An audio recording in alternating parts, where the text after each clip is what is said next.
Hi guys, Gareth here and welcome to this Vinner Plunk production. So the last video I uploaded was that charity haul. Now that video took a little bit to get up, I will tell you guys. Obviously I recorded it over the course of the 30th and the 31st of December and then into a little bit of January. Unfortunately, I had to reformat my computer on point and then had to reinstall my editing package.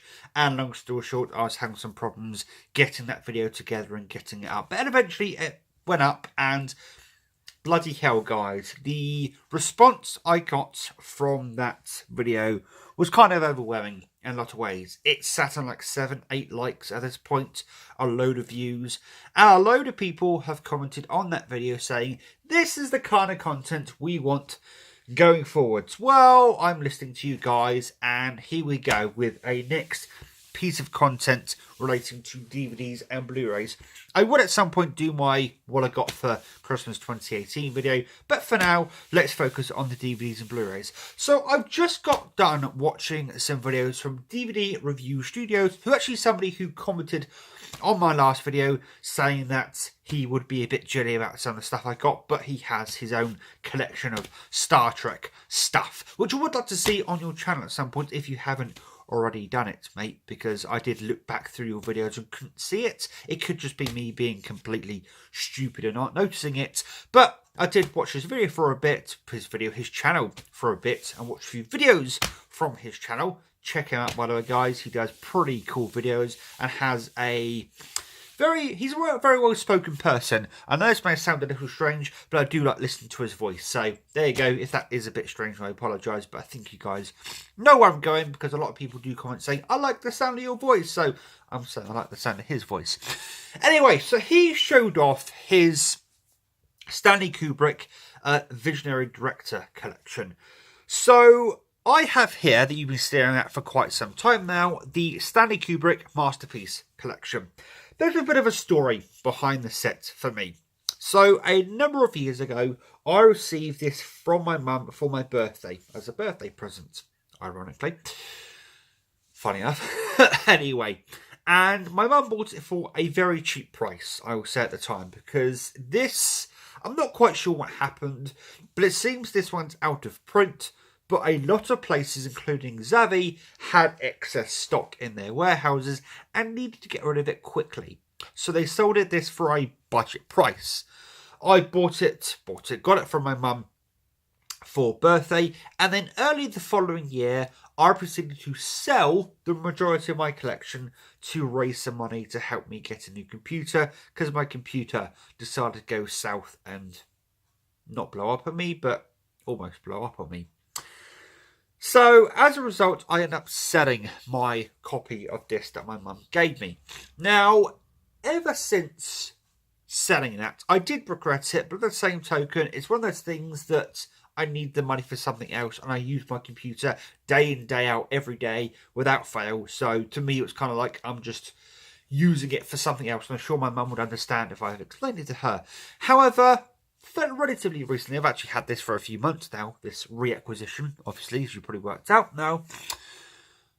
My mum did mention that, oh, by the way, you still got that Kubrick set, haven't you? And I went, yeah, I have, sort of thing, kind of thinking, yeah, I do need to buy it. But funny enough, around the time my mum mentioned it or re-mentioned it, I had some overtime, or did some overtime at work, and had some extra money come in, so I re-bought this set for a lot more money than my mum paid for it originally, but I did re-buy it, and I was happy enough with the price I paid for it, because this can go for over £100. I paid under £100 for it, so I'm pretty happy with the price I paid for it. And what I'm going to be doing for the next little while is sort of showing off some sets that are on the more expensive side, the more premium side, if you will, and kind of the deals I got with them. So I actually paid £70 for this set, I'm going to say. And the reason why I'm saying this to you guys is this set goes for about £120 to £150, depending on where you look.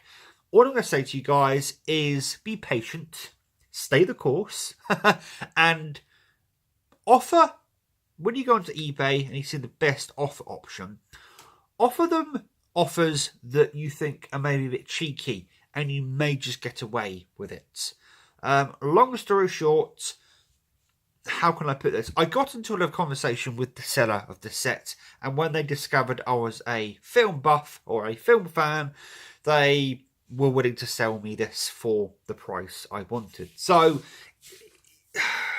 it's kind of a unique story, but hey ho. I've been blabbering for quite some time now, and we're going to get into the set. So if we look at the back of this set, you can see, and hopefully I can actually zoom in here with a little bit of magic with my latest phone, and we can see all of the films that this set actually has.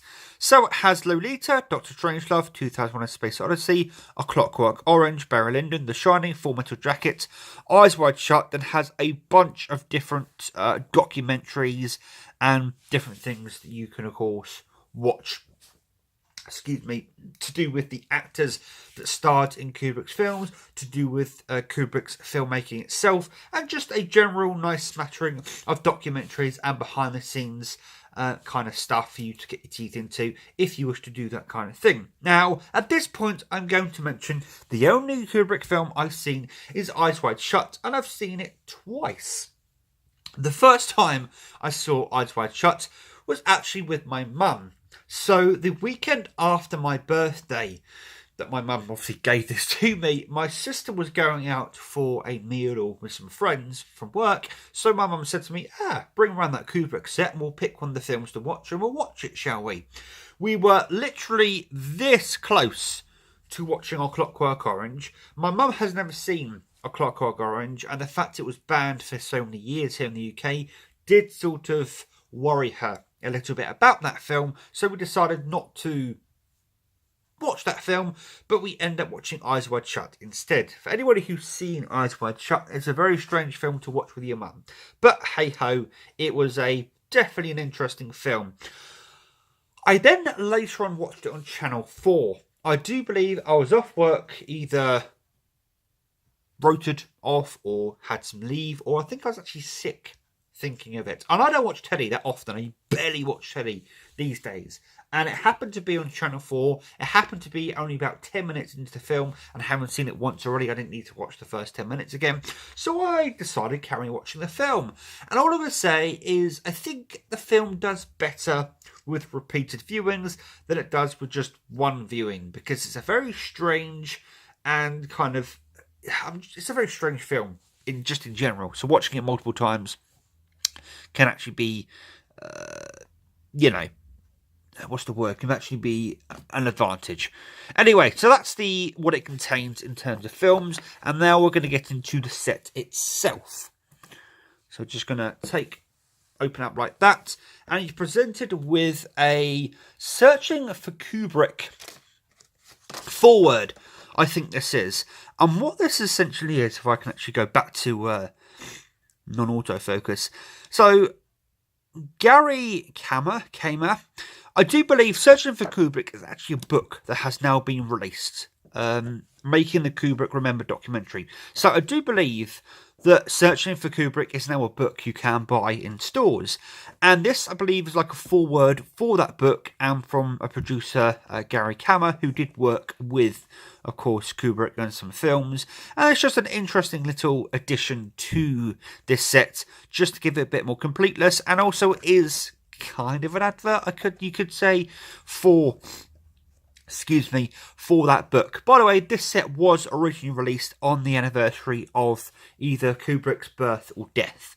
A significant anniversary of his birth or death. So therefore, there are going to be some more biographical pieces of this particular set. We then get this, and this is actually, I do believe, if I can look on the back of this... Yes, so this was actually done by Stanley Kubrick's wife, Christine Kubrick. You can actually see on the back there, it's 1972, oil on canvas, Christine Kubrick or Stanley. And there is the man himself, and a very picturesque scene with it snowing outside, and him sat there looking at his wife while she paints him. And it's a very interesting piece, once again, that just sort of gives character to the, how can I put this, the rather strange guy that Kubrick was. as I'm sure many people know and understand. We then get a book, which is, I'm just going to open this off camera for a minute, just to give you some, to open it so I can don't bump the camera. Anyway, we get some excerpts from Barry Lyndon, some script excerpts. We get some more things to do with Barry Lyndon, I do believe. We get some things to do with The Shining.